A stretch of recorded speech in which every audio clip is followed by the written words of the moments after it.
राम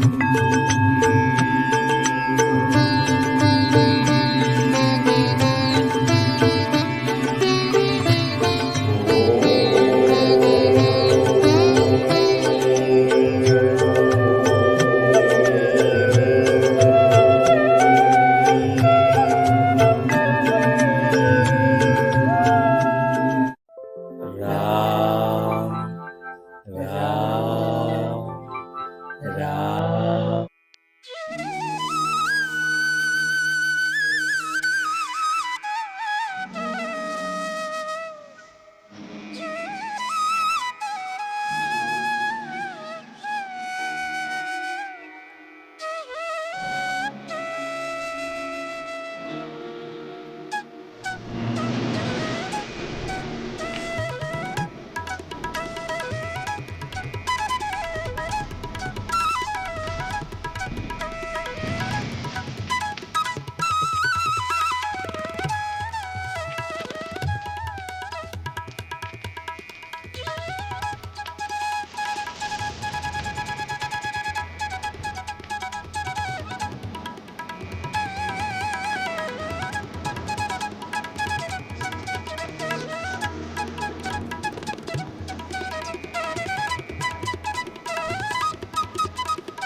आपके जीवन में आपको सत्य के मार्ग पर किस प्रकार एकदम निडर होकर चलते रहना है, बिना किसी बात की चिंता किए। जैसे श्री राम ने कहा, हानि लाभ यश अपयश ये सब विधि के हाथ, जाको सोच न करिए पुत्र, कर्म धर्म ही प्रधान विधान।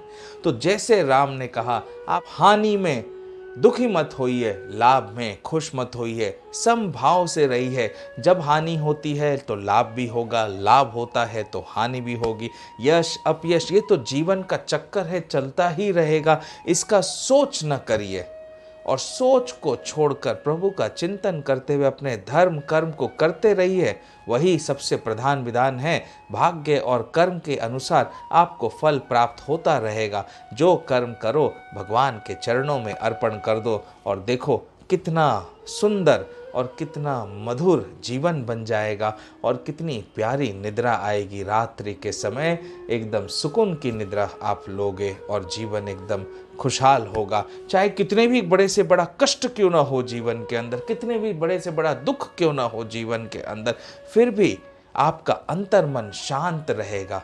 यदि आप सत्य की राह पर चल रहे हैं, भक्ति मार्ग को पकड़कर चल रहे हैं, ज्ञान मार्ग को पकड़कर चल रहे हैं, तो अंतर मन शांत रहेगा, प्रभु के स्मरण में रहेगा। इस बात को समझिए, महसूस करिए, अपने आप आपको समझ में आ जाएगा। आइए, आज का 19वां अध्याय पर हम हैं। कल 18वां विश्राम हुआ था, और हमने देखा था कि कैसे महाराज भरत को महाराज कहना चाहिए अब, क्योंकि राजा दशरथ जी ने भरत जी को राज्य सौंप दिया अपने एक वचन के हिसाब से। अब भरत जी को सभी समझा रहे हैं, गुरु वशिष्ठ समझा रहे हैं, माँ कौशल्या समझा रही है कि इस डूबते हुए अयोध्या के जहाज को, इस नौका को तुम्हें ही भव से पार लगाना है। तुम यदि राज्य कारभार नहीं संभालोगे, इस समय तुम भी बिखर जाओगे। अयोध्या को नहीं संभालोगे तो अयोध्या का ध्यान कौन रखेगा। वहाँ पर जाकर हमारी कथा कल विश्राम की थी। अब उसके आगे भरत जी क्या कहते हैं वो कथा शुरू होगी। आज का जो 18वां 19वां अध्याय है ये थोड़ा सा लंबा है, इसलिए हम अर्थ कम बताएंगे। हम अवधी भाषा में भक्ति भाव से राम जी के रामायण की कथा को गाएंगे, सुनेंगे, समझेंगे। तो हनुमान जी महाराज से निवेदन करता हूँ कि वे आकर मेरे अंतर मन में आसन ग्रहण करे, और भक्ति भावना प्रेम वैसी ही रखे जैसे अब तक बनाए रखी है। श्री रामचरितमानस को कहने के लिए, गाने के लिए और सबको सुनाने के लिए माँ सरस्वती से निवेदन करता हूँ कि वे मेरी मुख रचना में आकर वास करे, ताकि इस मुख से धर्म परायण और धर्म संगत वाणी निकले, जो जीवों के कल्याण के लिए हो और हमें सबको सतमार्ग पर हमेशा प्रेरित रखे। गणेश जी महाराज से निवेदन करता हूँ कि वे सदैव हमें अपनी शरण में रखते हुए हमारे जीवन में आने वाले सारे विघ्नों को, कष्टों को, दुख दर्दों को हमेशा दूर करते रहे और संकटहारी बनकर हमारे संकटों को हरते हुए हमें हमेशा बुद्धि दे, ताकि हम बुद्धि के सहारे, ज्ञान के सहारे सत्कर्म करते करते अपने जीवन को सार्थक बनाए। जय श्री राम, जय जय श्री राम।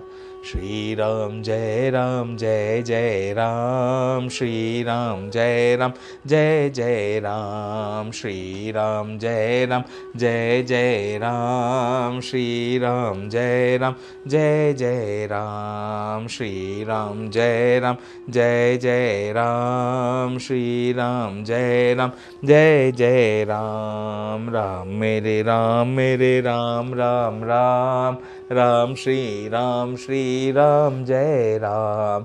श्री राम जय राम, जय जय राम। श्री राम जय राम, जय जय राम। जय सिया राम, जय जय हनुमान। जय सिया राम, जय जय हनुमान।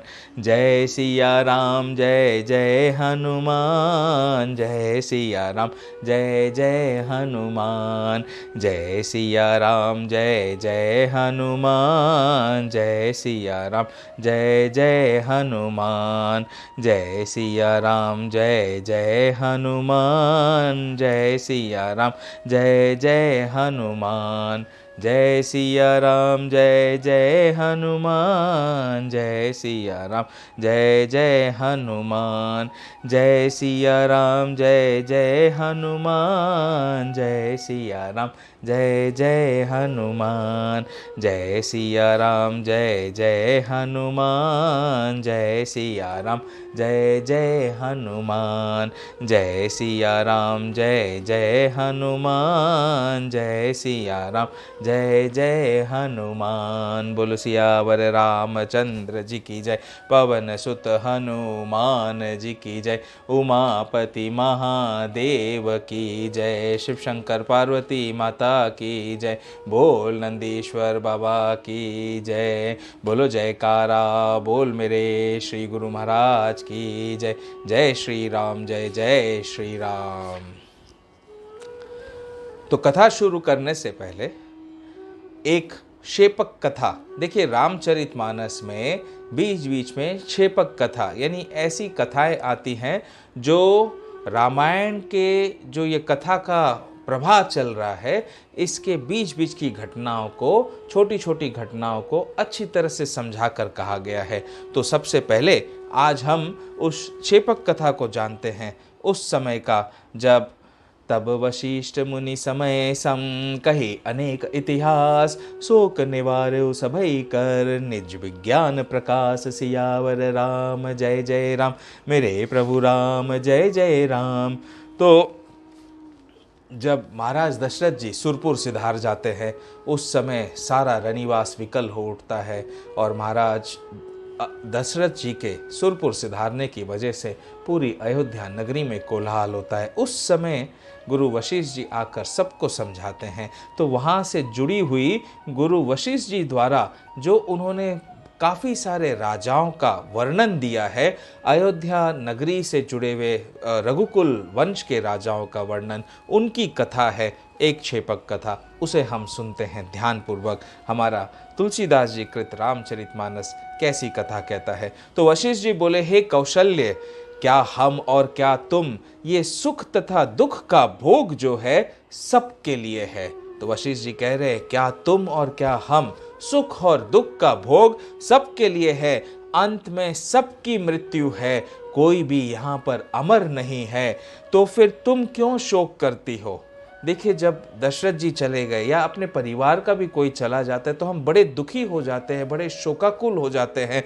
तो उसी बात को, हमारे शोक को निवारण करने के लिए, शोक से हम कैसे उबरे और शोकाकुल जो परिवार होता है, अपने परिवार प्रिय परिवार जन के प्राण त्याग करने के कारण उस शोकाकुल परिवार को कैसे उस शोक से उबारे, उसके लिए ये छेपक कथा है जो वशिष्ठ जी जिस प्रकार माँ कौशल्या को और माँ सुमित्रा को और अयोध्या के सारे नगर वासियों को समझाते हैं। इस कथा को सुनना आपको चाहिए, और जब जब जो परिवार शोकाकुल हो जाए अपने प्रिय परिवार के जन के जाने के कारण, तब ये छेपक कथा ज़रूर सुननी चाहिए और उन सबको सुनानी चाहिए। इससे धाड़स बंधेगा, धीरज बंधेगा, धैर्य बंधेगा और हम उस शोक से उबर कर अपने धर्म कर्म पर फिर से दोबारा लौट सकेंगे। तो वशिष्ठ जी कह रहे, क्या तुम और क्या हम, सुख और दुख तो सबके लिए बना है, मृत्यु तो सबकी होनी है, कोई भी यहाँ पर अजर अमर नहीं है, तो फिर तुम शोक किस कारण कर रही। एक चिंतन हरि नाम को हर चिंता से मुक्त करे, एक चिंतन हरि नाम को हर चिंता से मुक्त करे, एक चिंतन हरि नाम को हर चिंता से मुक्त करे, एक चिंतन हरि नाम को हर चिंता से मुक्त करे, एक चिंतन हरि नाम को हर चिंता से मुक्त करे। हरि हरो हरि हर हरे, हरि हरो हरि हर हरे, हरि हरो हर पीर हरे, हरि हरो हर कष्ट हरे, हरि हरो हर हर हरे, हरि हरो हर हर हरे, हरि हरो हर हर हरे, हरि हरो हर दुख हरे, एक चिंतन हरि नाम को हर चिंता से मुक्त करे, एक चिंतन हरि नाम को हर चिंता से मुक्त करे, हरि हरो हर हर हरे, हरि हरो हर कष्ट हरे, हरि हरो हर दुख हरे, हरि हरो हर पीर हरे, हरि हरो हर हर हरे, हरि हरो हर हर हरे, हरि हरो हर हर हरे, हरि हरो हर हर हरे, एक चिंतन हरि नाम को सब चिंता से मुक्त करे, एक चिंतन हरि नाम को सब चिंता से मुक्त करे। जय श्री राम। हो, हम प्राचीन राजाओं का इतिहास कहते हैं, वह तुम सुनो, तुम्हारा शोक जरूर दूर होगा, क्योंकि जो राजाओं के चरित्रों को सुनते हैं उनकी आयु बढ़ती है और शुभ ग्रहों का संचार होता है। तो अब वो सारे प्राचीन राजाओं की कथा सुनाएंगे जो आपको भी सुननी है। जब हम राजाओं के चरित्रों को सुनते हैं, देखो हम कहते हैं ना कि लीडर जो होता है उस लीडर को सारी आम जनता फॉलो करती है, तो लीडर के ऊपर सबसे ज़्यादा रिस्पॉन्सिबिलिटी होती है, चाहे वो देश का राजा हो, चाहे देश का प्रधानमंत्री हो, उसके लिए। तो अविक्षित के पुत्र राजा मरुत बड़े भाग्यवान थे। अब वशिष्ठ जी कथा बता रहे हैं कि अविक्षित के पुत्र राजा मरुत बड़े भाग्यवान थे। इंद्रादिक संपूर्ण देवता बृहस्पति को साथ ले उनके यज्ञ में गए थे। अविक्षित के जो पुत्र थे राजा मरुत, वो इंद्रादि देवताओं को लेकर यज्ञ के लिए गए थे।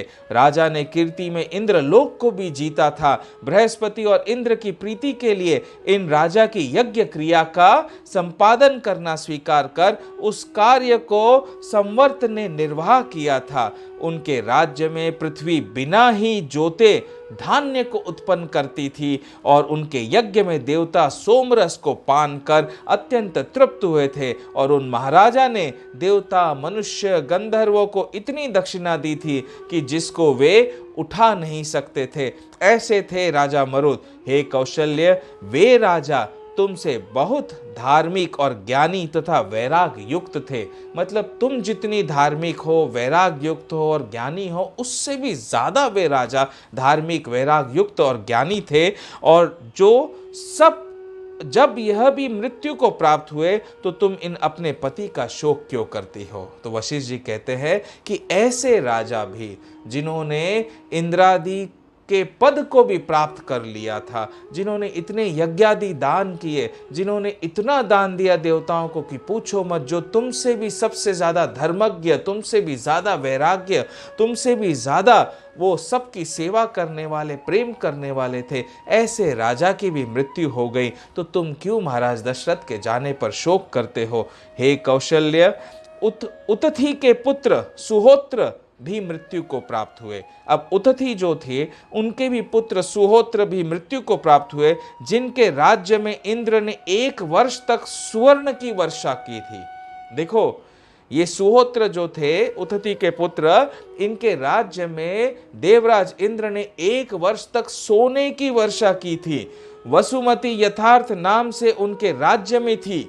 सारी नदियां सुवर्ण वाहिनी थी। नदियों में भी जल जो है सोने की भांति बहता था और नदियों में इंद्र ने सुवर्ण के ही नक्र, कच्छपादि उत्पन्न कर दिए थे। राजा सुहोत्र ने ये देख विस्मय को प्राप्त हो उन सब नक्रादिकों को ग्रहण कर कुरु जंगल देश में रख कर यज्ञ में सब ब्राह्मणों को दान कर दिया था। तो इंद्र आदि देवताओं ने राजा सुहोत्र के नगरी में जो नदियां थी, उन नदियों में जो कच्छप भी होते उनको भी सोने के बना बना कर प्रकट कर दिया था। जब राजा ने देखा तो उन्हें भी बड़ा विस्मय हुआ, तो उन्होंने उन सारे कच्छपों का, सोने के कच्छपों का खूब बहुमूल्य दान सारे ब्राह्मणों को दिया, जो सेवा योग्य थे उन सबको दिया। अंत में वे भी तो काल के कराल गाल में चले गए। ऐसे महान राजा, ऐसे भक्ति प्रेमी राजा, ऐसे धर्मज्ञ राजा जो अपने धर्म के मार्ग पर चल रहे थे, उन्हें भी अपने शरीर का त्याग करके अंत में कराल गाल में जाना पड़ा, काल के कराल गाल में। अंग देश के राजा ने यज्ञ करके, अब ये तीसरे राजा है जो अंग देश के राजा है, इन्होंने यज्ञ करके 10 लाख श्वेत वर्ण वाले घोड़े, 10 लाख, 10 लाख सुवर्ण से सुशोभित कन्याएं, दिग्गजों के समान 10 लक्ष हाथी, सुवर्णों की मालाओं से भूषित 1 करोड़ वृषभ और 1000 गौ दक्षिणा में दी थी। देखो, हमारा जो प्राचीन भारत है, प्राचीन भारत वर्ष था, वो बड़ा ही आप कह सकते हो इतना समृद्ध था कि यहाँ पर धन धान्य की, अनाज की, स्वर्ण की, किसी चीज की कमी नहीं थी, क्योंकि धर्म था। सब धर्म के मार्ग पर चलते थे, सत्य के मार्ग पर चलते थे, भक्ति के मार्ग पर चलते थे, अपना कर्म बड़ी भांति कर्मठ बनकर, धर्म प्रज्ञ बनकर करते थे। तो जहाँ धर्म होता है, जहाँ कर्म अच्छे से होता है, तो वहाँ का प्रदेश पूरा समृद्ध हो जाता है। वहाँ कभी भी ऐसे बाढ़ आना, तूफान आना, ये सब चीजें जो आपदाएं होती है ना प्रकृति की, ये कभी भी नहीं होती हैं। प्रकृति की आपदाएं वहीं होंगी, उसी स्थान में होंगी जहां पाप का बोझ बहुत ज्यादा बढ़ जाता है, अधर्म ज्यादा होने लगता है और धर्म वहां से गायब होने लगता है, वहीं प्रकृति का प्रकोप जागता है। तो राजा के यहाँ इतने सब कुछ था कि उन्होंने इतने लाखों हाथी, लाखों सुवर्ण, लाखों सब कुछ, करोड़ों वृषभ दान दिए। इस बृहद रथ राजा के विष्णुपद नाम वाले पर्व में यज्ञ करने से इंद्र और ब्राह्मण सोमपान करने से उन्मत्त हो गए थे। इसी प्रकार इस अंग देशाधिपति राजा बृहद्रथ ने 100 यज्ञ किए थे। देखो, ये कितने महान राजा थे, इन्होंने 100 यज्ञ किए थे। हम तो आज कलयुगी जीव, कलयुग के समय एक यज्ञ भी जीवन भर में कर लेते तो उसे भी ऐसे सोचते कि हमने बड़ा तीर मार लिया है, वो भी करना बड़ा कठिन होता है। इन्होंने 100 यज्ञ किए थे। इस राजा ने जो यज्ञ में धन दिया था, उतने धन को दान करने वाला आज तक कोई राजा नहीं हुआ है। बस जब वे भी काल के वश हो गए, उन्हें भी अपने शरीर का त्याग करना पड़ा, तो तुम दशरथ जी का वृथा शोक क्यों करते हो? अपने कुल में जो तुम्हारा प्रिय परिवार जन गया है, उसका शोक किस लिए करते हो? राजा शिबी जो थे, जिन्होंने रथ में अकेले ही बैठकर सारे भूमंडल को जीत लिया था, राजा शिबी बड़े महान राजा थे। देखो ये कथाएं, छोटी छोटी कथाएं बताई गई हैं। अब इसका विस्तार से हमारे वेदों में, अलग अलग ग्रंथों में विस्तार से भी इनकी सारी कथाएं हैं। हम यदि पढ़ना चाहें, समझना चाहें तो बहुत कुछ है पढ़ने के लिए और समझने के लिए और उनके चरित्रों से सीखने के लिए। अभी तो हम ये समझने की कोशिश कर रहे हैं कि जब शोक में हम डूब जाते हैं हमारे किसी प्रिय परिवार के जाने से, तो उस शोक से हम कैसे उभरे और हमें शोक क्यों नहीं करना चाहिए। तो राजा शिबी, जिन्होंने रथ में अकेले ही बैठकर सारे भूमंडल को जीता था और फिर यज्ञ में अपना सर्वस्व दान कर दिया था, जब ऐसे ऐसे राजा भी मृत्यु के अधीन हुए, तो तुम राजा दशरथ जी का शोक क्यों करते हो? बड़े ऐश्वर्य वाले शकुंतला के पुत्र भरत ने यमुना के किनारे 300 और सरस्वती के तट पर 20 तथा गंगा के किनारे 14 इस प्रकार 1000 अश्वमेध यज्ञ और 100 राजसूय यज्ञ किए थे। उस समय उनके समान और कोई दूसरा राजा न था।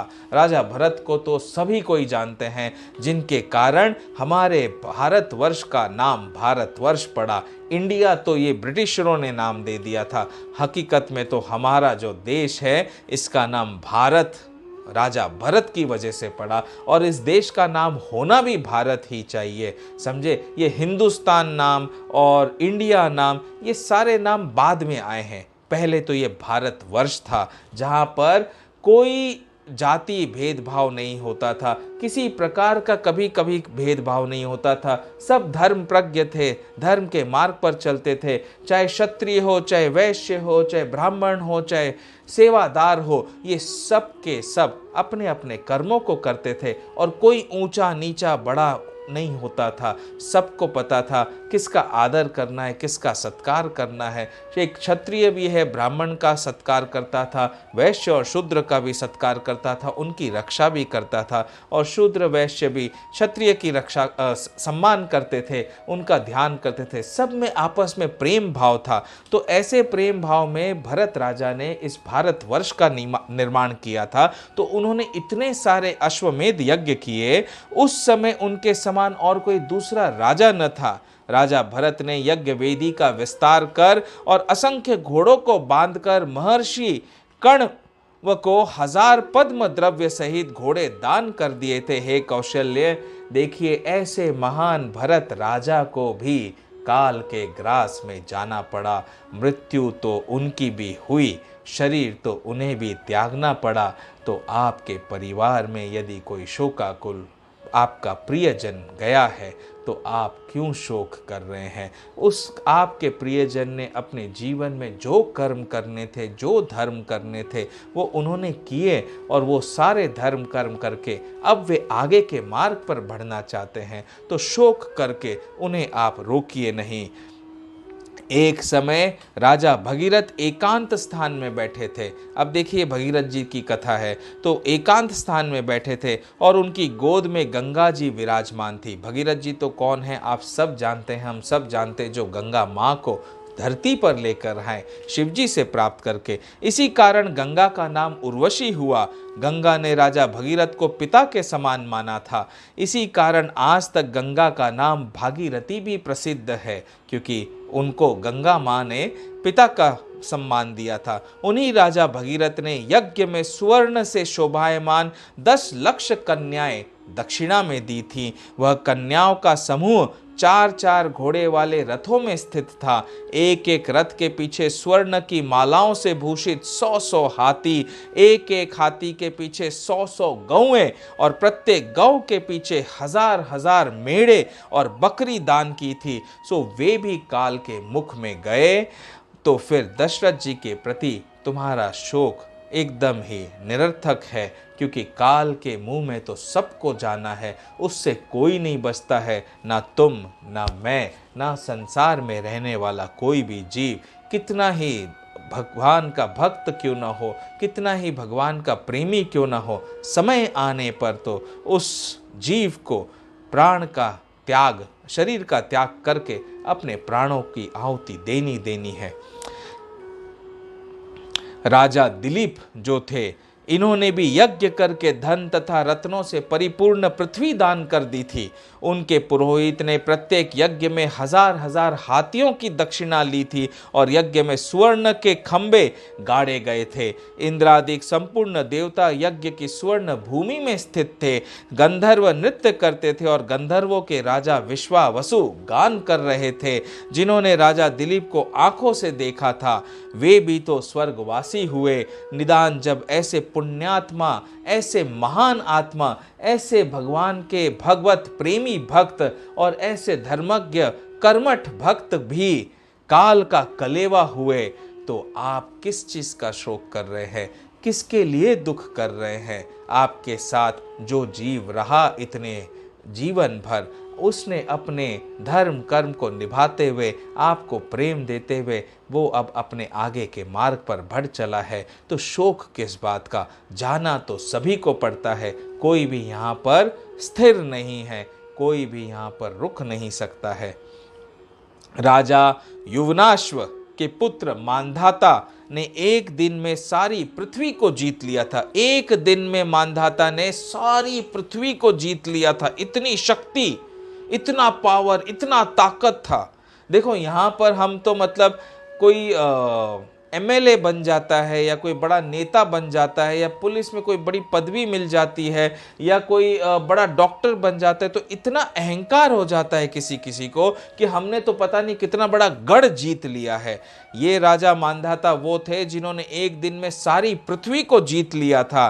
अंगार, मरुत, असेत, गय, अंग और वृद्रथ को भी जीता था और अंगार के साथ युद्ध में इनके धनुष की टंकार से मानो आकाश मंडल भी एकदम विदीर्ण हो गया था। विदीर्ण का मतलब एकदम टूट जाए, ऐसा मतलब आकाश मंडल में ध्वनि हुई। उन्होंने सूर्य के उदय से अस्त पर्यंत पृथ्वी को जीता। इस राजा ने 100 अश्वमेध और 100 राजसूय यज्ञ भी किए थे। ब्राह्मणों को 10 योजन लंबा और 1 योजन चौड़ा स्वर्ण का मत्स्य दक्षिणा में दिया था। सोचो कितना बड़ा मत्स्य दिया था दक्षिणा में, 10 योजन लंबा और 100 योजन, 1 योजन चौड़ा, इतना बड़ा मत्स्य दक्षिणा में दिया था। पर वे भी जब उनका समय आया तो मृत्यु के अधीन हो गए। जब जीव इस संसार में आता है, शरीर को धारण करता है, देह को धारण करके अपने धर्म कर्म जीवन को जीता है, तो उसी समय उसके पैदा होने से पहले, उसके इस संसार में आने से पहले उसके जाने का समय निश्चित हो जाता है। हर किसी को जाना है, अपना अपना रोल, अपना अपना किरदार निभाकर इस संसार से सबको आगे बढ़ना है। तो शोक किस लिए करना और किस लिए इतना दुखी होना? इसलिए आप सबको भी वृथा शोक नहीं करना चाहिए। नहुष के पुत्र राजा ययाति एक ही स्थान में बैठकर बल से युग कीलक को फेंकते थे। वह कीलक जितनी दूर जाकर गिरता था, अपने स्थान से उतनी ही दूर यज्ञ की वेदी बनाते थे। उस कीलक का नाम शम्यपात था। तो नहुष के पुत्र जो थे ययाति, वो भी एक ही स्थान में बैठकर बल से युग कीलक को फेंकते थे और जितनी दूर युग कीलक, वो कीलक चला जाता, उतनी दूर यज्ञ की वेदी बनाकर वे, उस कीलक का नाम शम्यपात था। राजा ययाति ने 100 प्रधान यज्ञ और 100 वाजपेयी यज्ञ किए और सुवर्ण के 3 पर्वत दान करके ब्राह्मणों को तृप्त किया था और दैत्यों के समूह को युद्ध में मारकर यदु, धुय आदि अपने पुत्रों को पृथ्वी देकर पुरु का राज तिलक किया। और फिर आप अपनी स्त्री के साथ में अंत समय निकट आने पर सब कुछ अपने पुत्रों को सौंपकर वन की ओर प्रस्थान कर गए। निदान जब वे भी मरे तो फिर हम किसके लिए शोक कर रहे हैं? इतने बड़े बड़े महारथी, इतने बड़े बड़े राजा, और अगर आप हिस्ट्री देखेंगे तो कितने ही बड़े बड़े धर्मज्ञ राजा महाराजा हुए, गुरु भी हैं, संत भी है, महामुनि भी हैं,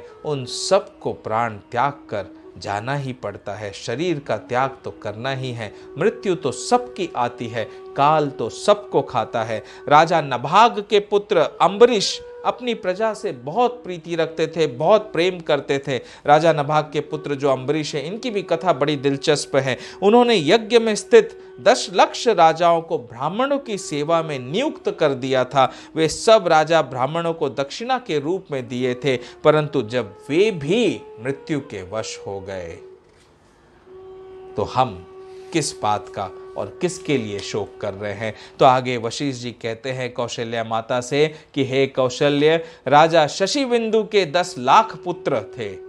एक एक पुत्र को 100-100 कन्याएं विवाही थी। प्रत्येक कन्या के पीछे 100-100 हाथी थे। एक एक हस्ती के पीछे 7-7 रथ, एक एक रथ के पीछे सुवर्ण के आभूषण युक्त 100-100 घोड़े, प्रत्येक घोड़े के पीछे 100-100 गौएं, एक एक गौ के पीछे 100-100 मेढ़े और बकरी दहेज में आए थे। राजा शशिबिंदु ने वे सारी की सारी वस्तुएं दान में दे दी थी। इतने बड़े दानवीर थे, जितनी चीजें आई दहेज में वे सब दान में दे दी। वे दहेज को नहीं देख रहे थे, वे तो प्रेम को देखते थे और प्रेम से आई हुई सारी वस्तुओं को उन सब में दान में दे दिया। जिनको उनकी अति आवश्यकता होती है, ब्राह्मणों को दान में दिया। वे भी राजा जो है अपना समय आने पर काल के ग्रास बने और मृत्यु को प्राप्त हुए। तो तुम्हारा शोक करना क्या उचित है? तुम्हें शोक नहीं करना चाहिए। दुख को भुलाकर उस शोक से उबरो। इस संसार में जो जीव आता है वो अपना समय लेकर आता है, श्वासों की गिनती लेकर आता है। जिस दिन उन श्वासों की गिनती समाप्त होती है तो उसे शरीर छोड़कर जाना ही पड़ता है। हे कौशल्या, अमूर्तरया के पुत्र राजा गय ने 100 वर्ष पर्यंत होम से बची हुई वस्तु को भोजन किया था। 100 वर्ष पर्यंत होम हवन जब करते हैं उससे जो वस्तुएं बचती हैं उससे भोजन किया था। अग्नि आहुतियों से प्रसन्न होकर वर देने को उद्यत हुए अग्नि देवता। तब राजा ने यही वर मांगा कि आपकी कृपा से मेरी धर्म में श्रद्धा, सत्य में प्रेम और निरंतर दान करने से भी धन का नाश नहीं हो। देखो राजा ने कितना अच्छा सुंदर वरदान मांगा अग्नि देवता से। जब अग्नि देवता उनसे वरदान मांगने आए तो ये थे राजा गए, तो उन्होंने क्या कहा कि आपकी कृपा से मेरा मन, मेरा तन, मेरा सब कुछ धर्म में लगा रहे, धर्म में मेरी श्रद्धा हो। धर्म यानी वो कर्म होता है जो सत्य के मार्ग पर चलकर किया जाता है, शुद्ध हृदय से किया जाता है। सत्य में प्रेम हो और निरंतर दान करते रहने से भी मेरा धन कम न हो। अग्नि ने प्रसन्न होकर कहा, ऐसा ही होगा। इस राजा ने 1000 वर्ष पर्यंत दर्श, पौर्णमास, चातुर्मास तथा अश्वमेध यज्ञ किए। इन्होंने स्वाहा से देवगण और स्वधा से पितृगण और इच्छानुसार साधनों से स्त्री गणों को तृप्त किया था। अश्वमेध यज्ञ में 20 व्यास चौड़ी और 10 व्यास लंबी सुवर्णमय पृथ्वी ब्राह्मणों को दक्षिणा में दी थी। गंगा बालुका के जितने कण होते हैं उतने ही गोदान ब्राह्मणों को किए थे। पर ऐसे राजा भी तो एक दिन मर गए। जो राजा सारे देवी देवता भी जिनसे प्रसन्न थे, सारे भगवान भी जिनसे प्रसन्न थे, अपने जीवन काल में एक भी पाप कर्म उन्होंने नहीं किया, ऐसे राजा भी जो 1000 वर्ष पर्यंत रहे, इन्हें भी जब मृत्यु आई तो अपने शरीर को त्याग कर जाना पड़ा। अमर कोई नहीं होता है, सबके श्वासों की गिनती होती है। पूर्व काल में हमारे वेद ग्रंथ कहते हैं कि सबकी श्वासों की गिनती इतनी लंबी होती थी क्योंकि उतना धर्म होता था, उतना सत्य होता था। जितना सत्य होगा, जितना धर्म होगा, उतनी लंबी आयु होती थी ताकि वे संसार में रहकर और अच्छे अच्छे कार्य कर सके।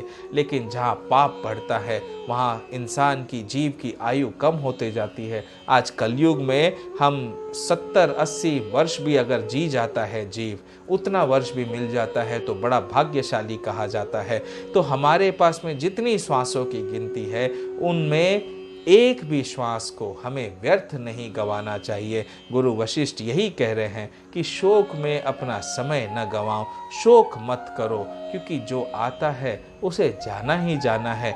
अब कहते तो हैं कि शोक न करो, लेकिन अंतर मन में दुख और शोक तो सभी को होता है, और वो शोक इतनी आसानी से जाता नहीं है। लेकिन जब हम ऐसी कथाएं सुनते हैं, हम अपने आसपास के लोगों को देखते हैं, हर कोई किसी न किसी को खोकर बैठा है, हर कोई कहीं ना कहीं दुखी रहता है। तो ऐसे सब जगह यदि ये सत्य है, जीवन का कड़वा सत्य क्या है? सबसे कड़वा सत्य जीवन का मृत्यु हर एक की आनी है। यदि हर जीव ये सोच ले कि अगले पल मेरी मृत्यु होनी है, तो वो जीवन में कभी कोई गलत कर्म करेगा ही नहीं। उसे ज्ञान होगा कि अरे मैं तो मर जाऊंगा, तो इससे पहले जो भी कुछ अच्छा कर सकता हूँ कर लूँ। लेकिन जीव माया के संसार में इतना भटक जाता है कि वो सोचने लगता है मैं ही सबका स्वामी हूँ, मैं ही सब कुछ करता धरता हूँ, मैं नहीं रहूँगा तो ये कार्य नहीं होगा, मैं ही सब कुछ कर रहा हूँ। और वो भूल जाता है कि वो करता धरता नहीं है, उसे तो केवल कर्म करना आया है, और कराने वाला तो विधाता, उसका भाग्य, उसके पूर्व जन्म के कर्म, उसके प्रारब्ध के कर्म और इस जन्म के कर्म है जो फलित होकर उससे वो कार्य करवाते हैं। तो इंसान जब अपना कार्य करके जीवन का समय बिताकर जब जाता है, तो जाना सबको है, तो शोक किस लिए करना। ऐसे गुरु वशिष्ठ जी समझाते हैं। और हे कौशल्य, जब इसी इक्ष्वाकु वंश से उत्पन्न हुए राजा सगर भी, जिनकी कीर्ति पृथ्वी से आकाश तक छा गई थी, राजा सगर की, मर गए तो वृथा शोक क्यों करती हो। और भी सुनो, राजा वेणु के पुत्र राजा पृथु को सब महर्षियों ने इकट्ठे होकर दंडक वन में राज्य तिलक किया था। वह राजा सर्वत्र अत्यंत विख्यात हुए, उसी कारण उनका पृथु नाम हुआ। यह राजा शत यानी नाश से त्राण यानी रक्षा करते थे, इस कारण क्षत्रिय नाम उनमें ही चरितार्थ हो रहा था। शत यानी नाश और त्राण यानी रक्षा करते थे, तो शत से त्राण करते थे यानी नाश से रक्षा करते थे, इस कारण किसी का भी नाश न हो। देखो, क्षत्रिय का अर्थ बताया गया है कि क्षत्रिय का अर्थ क्या होता है, किसी का भी नाश होने से रक्षा करना। शत का मतलब नाश और त्राण का मतलब रक्षा। क्षत्रिय का मतलब होता है किसी का भी विनाश होने से, किसी का नाश होने से रक्षा करना। सारे ऐसे जीवों की रक्षा करना जो धर्म के मार्ग पर चलते हैं, तो इनका पापियों से रक्षण करना, उसका अर्थ होता है क्षत्रिय। ये नाम भी उन्हीं से, पृथु राजा से ही सार्थक हुआ था, उनमें ही चरितार्थ था। ये प्रजा को आनंद देते थे, इस कारण राजा शब्द इन्हीं में घटता था। उनके राज्य में पृथ्वी बिना ही कर्षण के धान्य को उत्पन्न करने वाली और बहुत से फल फूलों को उत्पन्न करने वाली थी। देखो, पृथ्वी भी, धरती माँ भी वहां पर प्रसन्न होती है जहां पाप नहीं होता है। जहां पाप होगा, अधर्म होगा, वहां धरती भी बंजर बन जाती है। और जहां पर पुण्य कर्म होगा, धर्म का कर्म होगा और सब सत्य के मार्ग पर चले गए, वहां धरती माता भी फलीभूत होती है। फल फूल धान्य अन्न सब कुछ अपने आप देती है। तो ऐसे धान्यों के उत्पन्न करने वाले और बहुत से फल फूलों को उत्पन्न करने वाली थी। प्रत्येक पुत्र में मधु उत्पन्न होता था। संपूर्ण प्रजा रोग रहित तथा निर्भय रहती थी। राजा पृथु की सारी प्रजा, जब राजा जल में चलते थे तब नदी समुद्र स्थिर हो जाते थे। ये राजा वो राजा पृथु थे जो जल के ऊपर भी चल सकते थे। क्या हम आज जल पर या समुद्र पर या नदी के ऊपर चल सकते हैं? नहीं चल सकते हैं। लेकिन राजा पृथु में इतनी शक्ति थी, इतने अंतरन मन की शक्ति, धर्म की शक्ति, अपने कर्म की शक्ति, भक्ति की शक्ति थी, जो जल पर भी जब चलते थे तो सारे नदी और समुद्र स्थिर हो जाते थे। उन राजा ने अश्वमेध यज्ञ में 21 स्वर्ण के पर्वत दान किए थे। अंत में वे भी मृत्यु के अधीन हुए। वे भी अपनी मृत्यु को रोक न सके। कोई ऐसा वरदान, ये इतने राजाओं की कथा आपको सुनाई जिनको देवी देवता, राजा इंद्र, भगवान श्री कृष्ण तक सब जानते थे और सबसे वरदान प्राप्त कर सकते थे ये मृत्यु को विजय प्राप्त करने के लिए। लेकिन ऐसा वरदान किसी को नहीं मिलता है। मृत्यु तो सबकी होनी निश्चित है, तो होगी ही होगी। तो शोक हमें नहीं करना चाहिए, हमें हमारे प्रियजनों का सोच नहीं करना चाहिए, क्योंकि हमारे प्रियजन सोचने लायक नहीं हैं। उन्होंने अपने जीवन में अपने बुद्धि अनुसार अच्छे से अच्छे धर्म कर्म हमारे लिए किए, हमारे साथ में रहे, हमें प्रेम के काफ़ी सारे पल दिए। तो उनके प्रेम के पलों को याद रखिए, उन मधुर समय को याद रखिए और उनके सहारे अपने जीवन को जीते हुए आगे बढ़िए, अपना धर्म कर्म करिए। आज वे गए हैं, कल आपको भी जाना ही जाना है। तो शोक को त्याग कर सबको शोक से ऊपर उठना होता है। शोकाकुल रहकर आप अपने जीवन से ऐसे मुख नहीं मोड़ सकते हैं। आपको सबको दुख की नदी से बाहर निकलना है। जो जीव आता है वो जाएगा ही जाएगा। किसी को कम समय मिलता है, किसी को ज़्यादा समय मिलता है, दुख मत करिए। यदि किसी को कम समय भी मिला है, कम उम्र में कोई चला गया है, तो ये सोचिए अगर उसने अपना धर्म और कर्म को निभाया है बड़ी अच्छी तरह से, तो इस धरती नगरी से, इस माया नगरी से, इस ऐसी नगरी से निकलकर वो ऊपरी लोक में गया होगा, तो उसका कर्म बड़ा अच्छा हुआ ना। हमें तो खुश होना चाहिए। यदि वो पहले भी चला गया, छोटी आयु में भी चला गया है, तो हमें पता है कि उसके कर्म कैसे हैं, अच्छे हैं कि बुरे हैं। तो अच्छे कर्म कर कर छोटी आयु में भी चला गया है, तो भगवान ने उसे अपने पास जल्दी बुलाकर उसको अपग्रेड करा दिया है, प्रमोशन कर दिया है। धरती से ऊपर के लोक, धरती से ऊपर 6 लोक है। उन 6 लोकों में से किसी एक लोक में प्रभु ने उन्हें स्थान दे दिया है। वे वहां पर अपने जीवन को बहुत अच्छे से जिएंगे। एक नया शरीर मिल जाता है उस लोक के रहने के हिसाब से, और वहां पर वो रहते हैं। हाँ, पापी जो होता है उसे नीचे के लोक में जाना पड़ता है। शरीर तो उसे भी मिलता है, लेकिन नीचे के लोकों के शरीर मिलते हैं। जैसे लोक में जाएगा, नरक में जाएगा, जो भी जिस भी नरक में जाता है वहाँ पर रहना पड़ता है। तो शोक नहीं करना चाहिए, क्योंकि आत्मा कभी नहीं मरती। आत्मा अजर है, अमर है। आत्मा को कोई मार नहीं सकता, कोई जला नहीं सकता, कोई उड़ा नहीं सकता, कोई जल में डुबो नहीं सकता। गीता का वो श्लोक आज भी बड़ा विख्यात है हर जगह। नैनम छिंदति शस्त्राणि नैनम दहति पावक न चैनम क्लेदयन्त्याप्यो न शोष्यति मारुतः। नैनम छिंदति शस्त्राणि नैनम दहति पावक न चैनम क्लेदयन्त्याप्यो न शोष्यति मारुतः। आत्मा को ना तो शस्त्र काट सकती है, ना आग जला सकती है, ना जल गला सकता है, और ना वायु सुखा सकती है। No weapon in this world can cut the soul into pieces, nor can it be burned by fire, nor moistened by water, nor the soul can be withered by wind. The soul always stays forever. It is a part, an atomic part of the big super atom.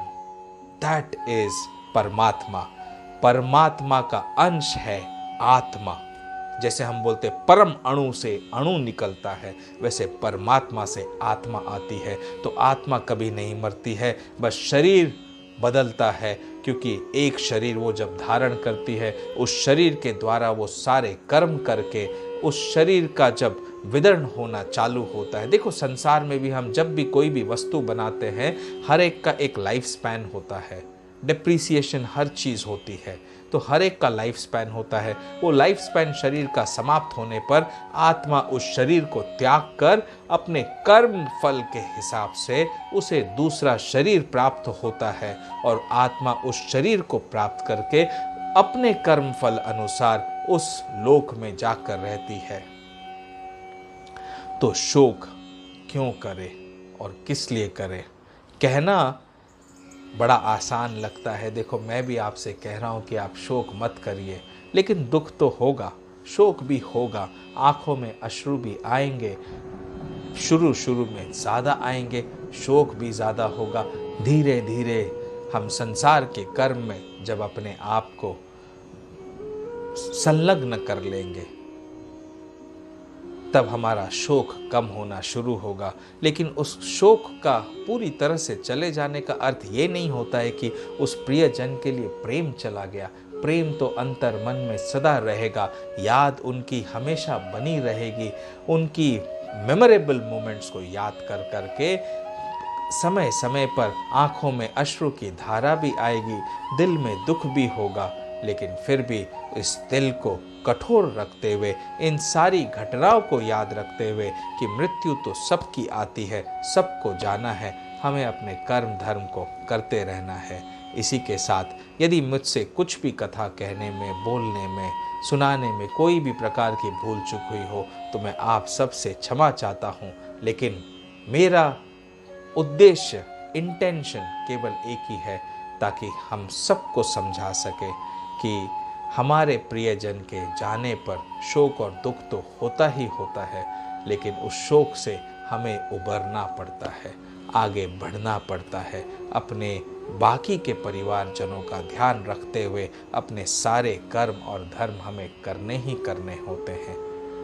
इस प्रकार गुरु वशिष्ठ ने माँ कौशल्या को समझाया और सारे अयोध्या वासियों को भी समझाया। ये वो छेपक कथा है जो जब जब किसी के परिवार में किसी की मृत्यु होती है तो इस छेपक कथा को ज़रूर कहना चाहिए। मन में धाड़स देगा, धैर्य देगा, धीरज देगा और बताएगा कि हम सब एक ही नाव में सवार जीव हैं, सबके साथ एक ही प्रकार जन्म और मृत्यु होता ही होता है। और इसी जन्म मृत्यु के चक्कर से छूटने के लिए हमें कर्म अपना ऐसा करना होता है कि अब मानुष तन मिला है तो इस मानुष तन से कर्म करके जीवन मृत्यु के चक्कर से, बंधन से छूटकर भगवान के ऊपरी लोक में जाकर वास करने का मौका मिले, प्रमोशन मिल जाए हमें ऊपरी लोक में जाने का, जो वापस से ये जीवन मृत्यु में आना जाना नहीं लगा रहेगा, छूट जाएगा। 84 लाख योनियों में भटकना पड़ता है। देखो, जब मैं बैठता भी हूँ ना कथा करने के लिए, मैं मच्छर को उड़ते हुए देखता हूँ, कोई चींटी को चलते हुए देखता हूँ, कोई कीड़े को देख लेता हूँ, तो मन बड़ा दुखी होता है कि कैसे ये जीव है, ये सारी भोग योनियां हैं, ये कोई पुण्य कर्म नहीं कर सकते हैं, कोई सत्कर्म नहीं कर सकते हैं, कोई अच्छा बुरा कुछ भी कर्म करें तो उसका कोई फल नहीं होता है, क्योंकि ये जो जीवन मिला है, ये जो योनियां इनको मिली है, केवल भोग योनियां हैं। कर्म योनि जो है वो केवल मनुष्य की योनि है। और मनुष्य का देह भी कब मिलता है? मनुष्य का देह मिलने से पहले 84 लाख योनियों में पाप करते करते जीव जब भोगते भोगते भटक जाता है, तब जाके उसको अंत में गौ का शरीर मिलता है। गौ का शरीर देह मिलने के बाद में जाकर मनुष्य का देह मिलता है। क्यों? और गौ का देह कब मिलता है? जब वो जीव गौ के भांति एकदम नम्र हो जाता है, सबको सब कुछ देने वाला बन जाता है, समझ जाता है कि संसार में किस प्रकार अपने कर्म को करना होता है, निश्चल हृदय कैसा रखना होता है, पवित्र शुद्ध कैसे रखना होता है। गौ देखो शुद्ध दूध देती है हमें, दूध पवित्र देती है, उसका हृदय पवित्र होता है, वर्ण भी श्वेत होता है। और गौएं इतनी प्यारी, इतनी भोली होती हैं, इतनी सीधी होती हैं, आप उनके सामने जब तक उन्हें भोजन नहीं देंगे तब तक वो खाएंगी नहीं, वो छीना झपटी नहीं करेंगी कभी भी। बंदरों को देख लो आप, कुत्तों को देख लो आप जरा सा लेकर कहीं पर जाओ तो सबके सब झपट्टा मारने लग जाएंगे। गौएं कभी ऐसा नहीं करती हैं, क्योंकि गौ का शरीर उस जीव को मिला है जो उन सारी योनियों से भटकते भटकते आया है। उसे समझ में आ गया है कि उसने कितने पाप कर्म किए थे जो इतनी योनियों में भटकना पड़ा, बड़ी मुश्किल से गौ की योनि मिली है।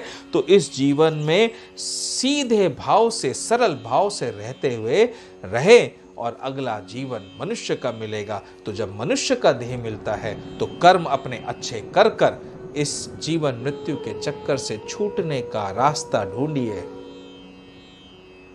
उसके लिए शुद्ध हृदय बनिए। तो देखो कैसे प्रभु भी आपको दिख जाएंगे, आपसे बातें करेंगे और आपको सारे मार्ग प्रशस्त कर देंगे। इतना कहकर ये शेपक कथा यहीं पर समाप्त करता हूँ। शोक से उबरिए, शोकाकुल मत रहिए और अपने प्रिय परिवारजनों को अपने अंतर मन में रखकर उनको हमेशा सदैव याद करिए। पितृपक्ष के दौरान हम श्राद्ध पक्ष के दौरान उन्हें याद करते हैं, उनके तिथि के दिन भी हमें उन्हें याद करना चाहिए, उनके नाम से दान धर्म इत्यादि करते रहना चाहिए, क्योंकि जो भी हम उनके नाम से करेंगे उसका पुण्य फल वो जिस भी लोक में है या वापस से यदि धरती पर भी आ गए हैं, जिस भी योनि में गए हैं, उधर उन्हें उसका पुण्य फल मिलता ही मिलता है। इस बात को भी आपको समझना चाहिए। देखो कभी कभी हमारे जीवन में भी होता है ना कि यकायक हमने कुछ भी नहीं किया, कोई मेहनत नहीं की, लेकिन यकायक कहीं से बहुत सारा धन आ गया, या यकायक हमें एकदम से सक्सेस मिल गई, यकायक हमारा बहुत कुछ प्रमोशन हो गया। ये कैसे हो जाता है यकायक? ये ऐसे होता है कि या तो हमारा जो पूर्व जन्म का कर्म है या इस जन्म का जो कर्म है उसका कोई फल एकदम से फलीभूत हो रहा है, या जो हमारा पिछला जीवन था, पिछला जन्म था, उस पिछले जन्म के जो हमारे परिवार जन थे उन्होंने हमारे नाम से कोई पाठ पूजा बहुत बड़ी करा दी होगी, कोई दान पुण्य करा दिया होगा, कोई होम हवन कराया होगा बहुत बड़ा, जिसका फल हमें इस जीवन में तुरंत की तुरंत फलीभूत हो रहा है। ऐसा होता है, सत्य मानिए, मैंने देखा है स्वयं अपनी आंखों से, और मैं गया भी हूं कईयों के जीवन में और देख कर आया हूं कि कैसे ये होता है।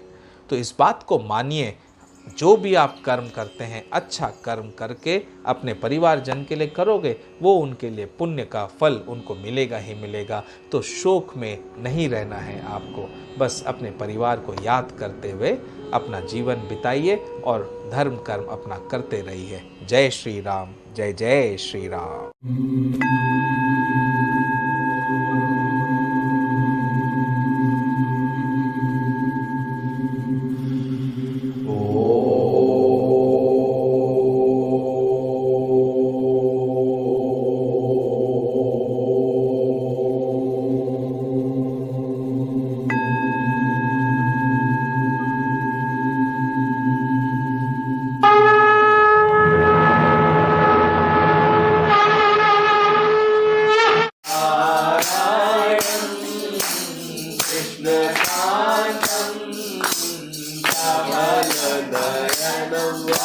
वासुदेवं हरि कमलनयनं वासुदेवं हरि लक्ष्मीकान्तं त्रैलोक्यनाथं